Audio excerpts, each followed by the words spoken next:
IAEA எனப்படுகின்ற சர்வதேச அணு ஆற்றல் நிறுவனம் ஈரானுக்குள் வந்து ஆய்வுகளை மேற்கொள்ள அனுமதிக்க முடியாது என்று சொல்லி ஈரான் சார்பாக அறிவிக்கப்பட்டிருக்கிறது. எனவே அது குறித்து விரிவாக விளக்கமாக இந்த காணொளியில் பார்க்கலாம். அமெரிக்க ஜனாதிபதி டொனால்ட் ட்ரம்ப் அவர்கள் எடுத்த ஒரு தீர்மானத்தை அமெரிக்காவினுடைய நீதிமன்றம் ஒன்று முற்றாக நிராகரித்திருக்கிறது.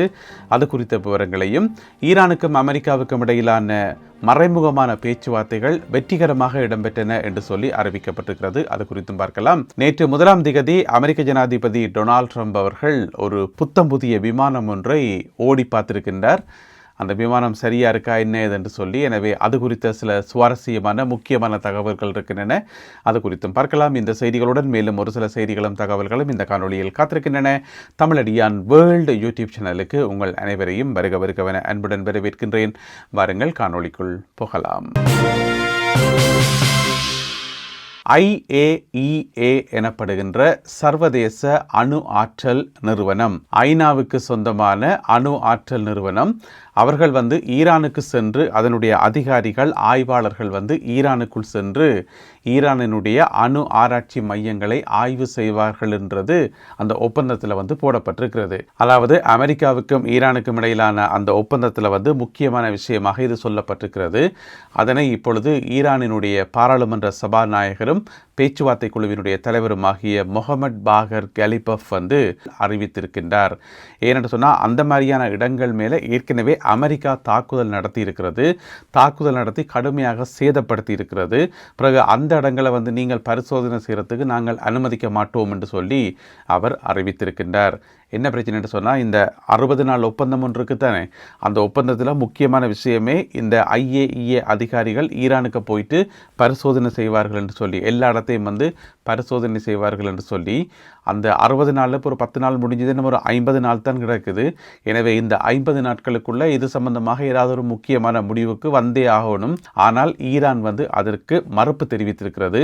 எனவே ஈரானிய பாராளுமன்ற சபாநாயகருடைய இந்த கருத்துக்கு அமெரிக்க தரப்பிலிருந்து இதுவரைக்கும் எந்த விதமான கருத்தும் வெளிவரையலை. எனவே சர்வதேச அணு ஆற்றல் அதிகாரிகள் ஈரானுக்கு செல்வார்களா, ஆய்வுகளை மேற்கொள்வார்களா என்பதை நாங்கள் பொறுத்திருந்தான் பார்க்கணும். எனவே இந்த விஷயத்தை 2 நாடுகளும் எப்படி கையாளப் போகின்றார்கள், அதனை பொறுத்திருந்து பார்ப்போம். இதுக்கு மேலே பார்த்தீங்கன்னு சொன்னால், கட்டாரில் அமெரிக்காவுக்கும் ஈரானுக்கும் இடையிலான பேச்சுவார்த்தைகள் நேற்று இடம்பெற்றிருக்கின்றன. ஜூலை 1ஆம் தேதி இடம்பெற்றிருக்கின்றன. ஆனால் 2 நாட்டு பிரதிநிதிகளும் நேரடியாக பேசிக்கொள்ளவில்லை என்று சொல்லப்படுகிறது. எப்படி முதல் முறையாக பாகிஸ்தானினுடைய இஸ்லாமாபாத் நகரத்தில் ஒரு பேச்சுவார்த்தை நடந்ததோ, முதலாவது பேச்சுவார்த்தை எப்படி நடந்ததோ, அதே போல தான் நேற்று கட்டாரிலே நடைபெற்றிருக்கிறது. என்னென்று சொன்னால், இந்த கிழமையினுடைய ஆரம்பத்திலேயே ஈரான் அறிவிச்சிருந்தது, எங்களுடைய தூதுக்குழு கட்டாருக்கு போகும், ஆனால் அமெரிக்க தூதுக்குழுவை சந்திக்காது என்று சொல்லி. அதுக்கு காரணமே கடந்த வாரம் 2 நாடுகளுக்கும் இடையிலான மாறி மாறி இடம்பெற்ற தாக்குதல்கள் தான். கடந்த வியாழக்கிழமையிலிருந்து ஞாயிற்றுக்கிழமை வரைக்கும் தாக்குதல்கள் இடம்பெற்றிருந்தன. எனவே அந்த கோபத்தில் ஈரான் சொல்லியிருந்தது, நாங்கள் நேரடியாக பேச்சுவார்த்தைக்கு வர மாட்டோம் என்று சொல்லி. இருந்தாலும் ஒரு தூதுக்குழு கட்டாருக்கு போயிருந்தது. பிறகு நேற்று பார்த்தீங்கன்னு சொன்னால், ஒரு பக்கம் கட்டாரிய அதிகாரிகள், இங்கால பாகிஸ்தான் அதிகாரிகள், இந்த 2 நாடும் தானே நடுநிலைமை வகிக்கின்ற நாடு பேச்சுவார்த்தையில் மீடியேட்டர்ஸ். எனவே அவர்கள் 2 பேரும் சேர்ந்து ஈரானிய தூதுக்குழுவையும் அமெரிக்க தூதுக்குழுவையும் தனித்தனியாக பேச வச்சு சில முக்கியமான முடிவுகள் எடுக்கப்பட்டிருப்பதாக சொல்லப்படுகிறது. ஒட்டுமொத்தமாக நேற்றைய பேச்சுவார்த்தை சுமூகமாக முடிந்ததாக சொல்லப்படுகிறது. உங்களுக்கு தெரியும், நேற்று நடந்த பேச்சுவார்த்தை அந்த பேச்சுவார்த்தை குழுவினுடைய பேச்சுவார்த்தை இல்லை, இது டெக்னிக்கல் ரீதியான பேச்சுவார்த்தை. அதாவது இந்த பேச்சுவார்த்தையில் ஈடுபட்டது 2 நாடுகளையும் சேர்ந்த 2ஆம் கட்ட குழுவினர் என்று சொல்லப்படுகிறது. அவர்களுக்கு இடையிலான டெக்னிக்கல் பேச்சுவார்த்தை என்று சொல்லி. எனவே அது வெற்றிகரமாக நடந்ததாக சொல்லப்படுகிறது. அமெரிக்க ஜனாதிபதி டொனால்ட் ட்ரம்ப் அவர்களும் தன்னுடைய ஒரு அறிக்கையில் அது வெற்றிகரமான பேச்சுவார்த்தையாக, புரோக்ரெசிவாக இருந்தது, முன்னேற்றகரமாக இருந்தது என்று சொல்லி அறிவித்துள்ளார். அமெரிக்க ஜனாதிபதி டொனால்ட் ட்ரம்ப் அவர்கள் எடுத்த ஒரு முடிவுக்கு அமெரிக்காவினுடைய நீதிமன்றம் ஆப்பு வைத்திருக்கிறது. அதனை அடியோடு நிராகரித்திருக்கிறது. என்ன பிரச்சனை சொன்னால், உங்களுக்கு தெரியும், ட்ரம்ப் 2வது தடவையாக ஜனாதிபதியாக பொறுப்பேற்ற பிறகு அமெரிக்காவுக்குள்ளே நிறைய மாற்றங்களை கொண்டுவரும் என்று சொல்லி, மிக முக்கியமாக அந்த குடியேறிகள் இருக்கிறார்கள் தானே, அகதி தஞ்சம் கேட்டு வருபவர்கள், வேலைக்காக வருபவர்கள், சுருக்கமாக சொல்லப்போனால் வெளிநாட்டினர் மேலே கட்டுமையான இறுக்கமான நடவடிக்கைகளை வந்து மேற்கொள்ள ஆரம்பித்தார் ட்ரம்ப். அப்போ அதனுடைய ஒரு கட்டமாக பார்த்தீங்கன்னு சொன்னால் அமெரிக்காவில் இருக்கக்கூடிய வெளிநாட்டு பெற்றோர்கள் பின்னும் தானே, அதாவது அமெரிக்காவினுடைய சிட்டிசன்ஷிப் இல்லாமல் ஒரு முறையான டாக்குமெண்ட்ஸ் இல்லாமல் ஏராளமான பல லட்சக்கணக்கான வெளிநாட்டவர்கள் இருக்கிறார்கள் தானே அமெரிக்காவில். அவர்களுக்கு பிறக்கிற பிள்ளைகளுக்கு வந்து எந்த காரணம் கொண்டு குடியுரிமை வழங்கப்பட மாட்டாது. என்னதான் அமெரிக்காவில் பிறந்திருந்தாலும் அமெரிக்கன் ஹாஸ்பிட்டல்ஸில் பிறந்திருந்தாலும் அவர்களுக்கு குடியுரிமையெல்லாம் தர முடியாதுன்னு சொல்லி, இதுக்கு முதல் எப்படி என்று சொன்னால் ஒரு பிள்ளை வந்து அமெரிக்காவில் பிறக்கமாக இருந்தால் நேச்சுரலாகவே அந்த பிள்ளைக்கு அமெரிக்க குடியுரிமை வந்து கிடைக்கும். அது இந்த நாட்டு பிள்ளையாக இருந்தாலும் சரிதான், எந்த பெற்றோராக இருந்தாலும் சரிதான். ஆனால் ட்ரம்ப் வந்து அதை வந்து கேன்சல் பண்ணிவிட்டார். அப்படியெல்லாம் தர முடியாது. ஒரு ஆள் வந்து அமெரிக்கன் சிட்டிசனாக வர்றதாக இருந்தால் பெற்றோர் வந்து அப்படி இருக்கணும், பெற்றோர் வந்து படிச்சிருக்கணும், பெற்றோருக்கு வந்து விசா இருக்கணும் அல்லது சிட்டிசன்ஷிப் இருக்கணும் என்று சொல்லி கண்ணக்க நிபந்தனைகள். எனவே அப்படி ஒரு திட்டத்தை கொண்டு வந்தோடனே அதுக்கு எதிராக வழக்கு போடப்பட்டு நேற்று நீதிமன்றம் வந்து அதிரடியான தீர்ப்பை வழங்கியிருக்கிறது. அதெல்லாம் செல்லுபடியாகாது, அப்படியெல்லாம் கிடையவே கிடையாது. அமெரிக்காவினுடைய அரசியல் அமைப்புக்கு விரோதமானது ட்ரம்பினுடைய இந்த முடிவு என்று சொல்லி அமெரிக்க உயர் நீதிமன்றம் தீர்ப்பு வழங்கியிருக்கிறது.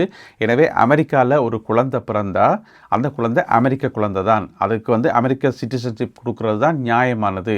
எனவே நீதிமன்றம் வந்து அதனை நிராகரித்திருக்கிறது. ஆனால் டொனால்ட் ட்ரம்ப் அவர்கள் அதற்கு அசரவே இல்லை. அவர் என்ன சொல்லியிருக்காருன்னு சொன்னால், இந்த தீர்ப்பால் எனக்கு ஒரு பிரச்சனையுமே இல்லை, நான் இதற்கு ஒரு மாற்று வழியொன்றை கண்டுபிடிச்சு இதை நான் நடைமுறைப்படுத்தியே தீருவேன் என்று சொல்லி டொனால்ட் ட்ரம்ப் அவர்கள் சொல்லியுள்ளார். அடுத்த செய்தியும் டொனால்ட் ட்ரம்ப் அவர்களை பற்றிய செய்தி தான். நேற்று ஜூலை மாதம் 1ஆம் தேதி அவர் வந்து புதிதாக ஒரு விமானத்தை ஓட்டி பார்த்திருக்கின்றார். அதாவது டொனால்ட் ட்ரம்ப் அவர்கள் வந்து ஆப்ரேட் பண்ணி ஓட்டி பார்க்கல, அவர் முதலாவது பறப்பில் ஈடுபட்டிருந்தார் நேற்றைய நாளில். அதென்ன விமானம் என்று கேட்டிங்கன்னு சொன்னால், அமெரிக்க ஜனாதிபதிகள் உத்தியோகபூர்வமாக பயன்படுத்துகின்ற ஏர்ஃபோர்ஸ் 1. அதாவது இப்போ ஏற்கனவே அமெரிக்க ஜனாதிபதி பயன்படுத்துகிற ஏர்ஃபோர்ஸ் 1 விமானம் இருக்குத்தானே, அது வந்து கண்ணகாலம் 40-50 வருஷம் பழைய விமானமாம். ஆனால் இருக்கிறதுலேயே லேட்டஸ்ட் டெக்னாலஜி எல்லாம் இருக்குது அந்த விமானத்தில். வேறு நாட்டு ஜனாதிபதிகள் பாவிக்கிற விமானங்களை விடவும் பெஸ்ட் விமானம் இதென்று சொல்லப்படுது. இருந்தாலும் அது வருஷக்கணக்கில் பார்க்கக்குள்ள பழைய விமானம், 40-50 வருஷம் விட பாருங்களேன். அப்போ அமெரிக்க ஜனாதிபதிக்காக புதிய ஒரு ஏர்ஃபோர்ஸ் 1 விமானத்தை வந்து உற்பத்தி செய்யணும். ஆனால் உற்பத்தி செய்கிறதுக்கு நிதி ஒதுக்க முடியாமல் நீண்ட காலமாக ஈடுபட்டு கொண்டு வந்தது. ஏன்னு சொன்னால் கிட்டத்தட்ட $1 பில்லியன் வரைக்கும் அதுக்கு ஒதுக்க வேண்டி வரும் என்று சொல்லி அந்த திட்டம் வந்து அப்படியே கிடப்பில் போடப்பட்டது. மற்றது இப்போ பறக்கிற விமானம் வந்து நல்லா தானே பறந்துன்னு இருக்குது. எனவே அது அப்படியே விடுபட்டது. இதுக்கிடையில் பார்த்தீங்கன்னு சொன்னால் கட்டாரிய அரசாங்கம், கட்டார் மன்னர் குடும்பம் வந்து ஒரு விமானத்தை வந்து டொனால்ட் ட்ரம்ப் அவர்களுக்கு அன்பளிப்பாக கொடுத்திருக்கிறார்கள். டொனால்ட் ட்ரம்ப்புக்கு இல்லை, அமெரிக்க ஜனாதிபதிகளுக்கு என்று சொல்லி அன்பளிப்பாக கொடுத்திருக்கிறார்கள். என்ன விமானம் என்று பார்த்தீங்கன்னு சொன்னால் இதே தான் ஏர்ஃபோர்ஸ் 1க்கு பயன்படுத்தக்கூடிய அதிநவீன விமானம். பெறுமதி பார்த்தீங்கன்னு சொன்னால் $400 மில்லியன். அவ்வளோ பெறுமதியான இந்த உலகத்தில் வழங்கப்படுகின்ற மிக விலை உயர்ந்த ஒரு கிஃப்ட் என்று சொல்லலாம். எனவே ஒரு அன்பளிப்பாக கிஃப்டாக கட்டாரிய மன்னர் குடும்பம் அமெரிக்காவுக்கு வழங்கி அந்த விமானத்தை தான் நேற்று வந்து டொனால்ட் ட்ரம்ப் அவர்கள் வெள்ளோட்டம் விட்டு பார்த்திருக்கிறார். அதனுடைய பெறுமதி $400 மில்லியன். போயிங் 747-8 ஜம்போ ஜெட் அந்த வகை விமானம். உள்ளுக்குள்ளே வந்து நவீன வசதிகள், சகல வசதிகளும் இருக்குன்னு சொல்லப்படுது. என்ன பிரச்சனைன்னு சொன்னால், இது அமெரிக்க ஜனாதிபதிக்காக உருவாக்கப்பட்ட புத்தம் புதிய விமானம் கிடையாது. இது வந்து ஏற்கனவே கட்டாரிய அரச குடும்பம் பாவித்த விமானம் தான். இப்போ அதைத்தான் அன்பளிப்பாக கொடுத்துருக்கின்றார்கள் அமெரிக்காவுக்கு. இப்போ என்ன பிரச்சனைன்னு சொன்னால், இதை வந்து மோடிஃபை பண்ண வேண்டியிருக்குது. இதில் வந்து நிறைய வேலைகள் செய்ய வேண்டியிருக்குது, நிறைய ஃபிட்டிங்ஸ் எல்லாம் செய்ய வேண்டியிருக்குன்னு சொல்லி அதுக்கே கிட்டத்தட்ட எக்கச்சக்கமான காசு முடிவடையும் என்று சொல்லி, எனவே கட்டார் கொடுக்குற அந்த கிஃப்டை வந்து எதற்காக ஏற்றுக்கொள்ளணும் என்று சொல்லி அமெரிக்காவில் வந்து ஒரு பகுதி மக்கள் வந்து அதுக்கு எதிர்ப்பு தெரிவித்திருந்தார்கள். இருந்தாலும் டொனால்ட் ட்ரம்ப் அவர்கள் வந்து ஒரு விளக்கம் சொல்லியிருக்கார். கட்டார் வந்து அன்பளிப்பாக தந்தது. ஒரு நாடு வந்து மனமு வந்து அன்பளிப்பாக தரும்போது அதை நாங்கள் மறுக்கக்கூடாது, மாட்டோம் என்று சொல்லக்கூடாது. அதனால நாங்கள் அதை மகிழ்ச்சியோடு ஏற்றுக்கொள்கிறோம் என்று சொல்லி அந்த விமானத்தை தான் நேற்று ஓட்டி பார்த்திருக்கின்றார் அமெரிக்க ஜனாதிபதி டொனால்ட் ட்ரம்ப் அவர்கள்.